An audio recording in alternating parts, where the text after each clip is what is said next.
Mummy मुझे आम खाना है। ओए बच्चे, तुम आम खाने की बात कर रहा है, मैं तुझको खा जाऊंगा।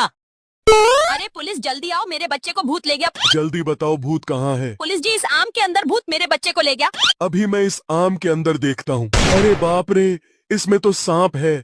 चलो इस तरबूज के अंदर देखता हूँ। अरे बाप रे, इसमें तो टाइगर है। चलो इस एप्पल के अंदर देखता हूँ। इसे देखने से पहले आप भी अपने मम्मी से सच्चा प्यार करते हैं तो वीडियो को लाइक और चैनल को सब्सक्राइब कर देना। चलो एप्पल के अंदर देखता हूँ। पुलिस मुझे छोड़ दो, अब से